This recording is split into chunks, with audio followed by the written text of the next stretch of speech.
Here we are again. I'm going to continue reading Myrtle's Ultimate Mystery. There's the title page again.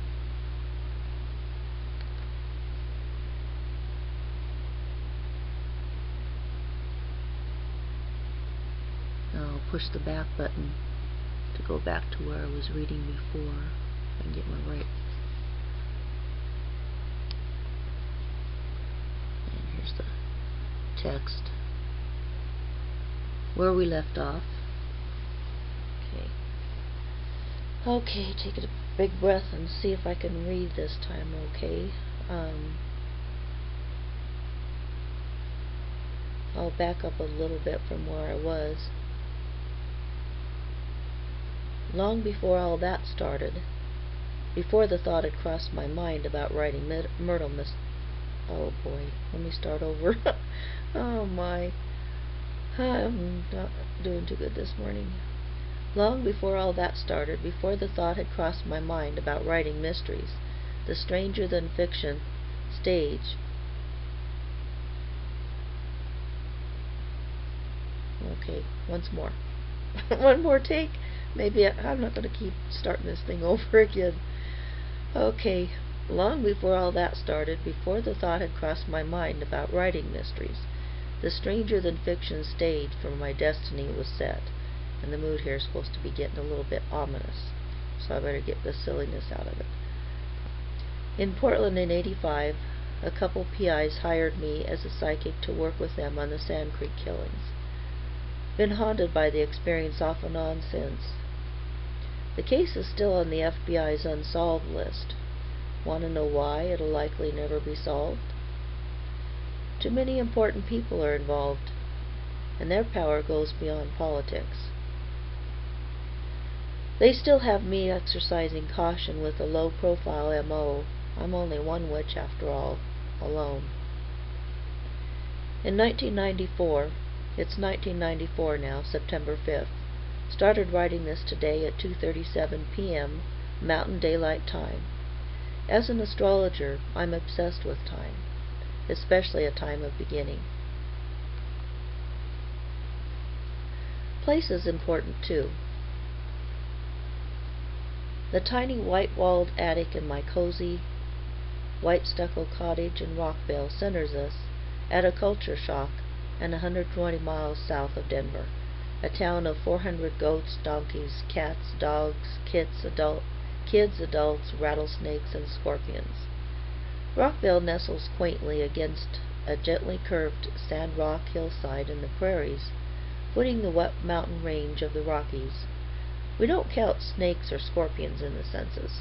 The scorpions are small, no more sting than a wasp, though the snakes can get a good growth on before they shed more than their skin and entree the roadkill cafe menu. Since it'll take a few books to write what has fallen at my feet, I'd better get to it.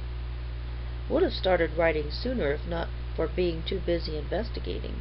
In each case, someone hired me as an astrologer. Not police, but private parties and agencies. Anyway, we'll get back to Sand Creek. We'll get back to Sand Creek first. No doubt everything will eventually, though maybe not until the end of the series, come to light with that denouement of that eerie phenomenon. Did I really see the passageway on that Tacoma street? It was dark, visibility low, yes, and the sight was in my mind like a dream. But I was awake. Was it imagination or psychic? It can be hard to tell, especially when it's outrageously far-fetched and doesn't match what you know to be true, or believed to be a logical sequence of events. Detective Barrymore had listened, chin resting on steepled fingers, to my trance-like description of that old two-story building on a night street. A Basque, culturally prone to trust a good psychic. He had come to my office. He'd come to my office for help on a case. His partner, Detective Black, was with him. Sitting in the second well-used easy chair in my one-room windowless suite in downtown Portland, with more money for class back then, I sat in my squeaky oak swivel chair behind a heavy antique oak green slate top desk. I'm not doing too good, but I'm going to keep going. Gazing somewhere a few hundred miles beyond the wall behind Barrymore. The detective had given me a bare outline on his case, and my insecurities were surprised by my immediately tuning into a scene in the old part of downtown Tacoma. The narration began. I see a passageway, a narrow entry between two brick structures, like those narrow stairwells rising to neon light hotel rooms or apartments above a downtrodden commercial building. As I enter the passage, it doesn't lead up a stairway, but to a dark hallway between connecting buildings. It turns to the right after a few room lengths, leading into a rundown theater, with a stage slightly raised above the seats. A man is walking through the passage to the theater. Let's see, 6 minutes. It's night. No one else appears to be there. The man is stocky, 5'9". He's looking for someone who performs on that stage. Her name is Lilith. She's a prostitute, but the man doesn't see her that way. He respects, no, more like worships her, feels protective of her.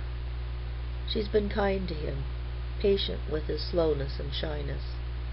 He's talked to her only a few times, but he sees her as one of his rare friends.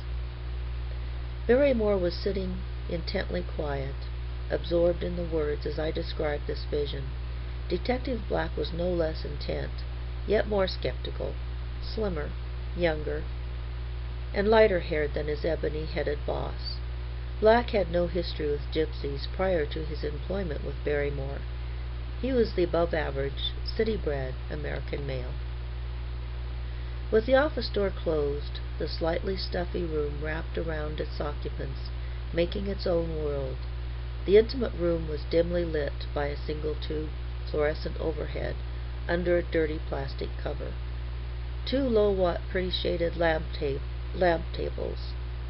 2 low-watt, pretty-shaded table lamps set a cozy mood, toning down the dingy fluorescent glare.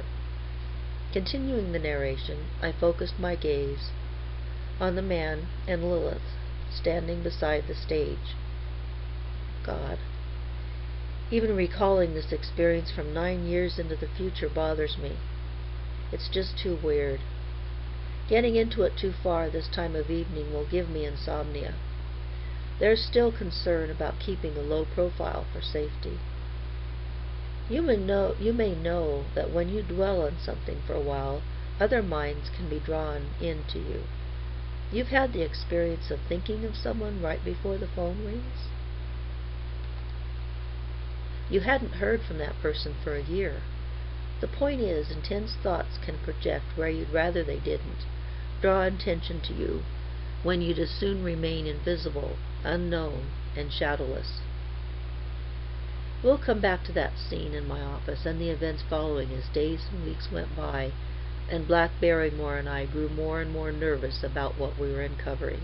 Okay, I'm going to pause there. And with the words in view,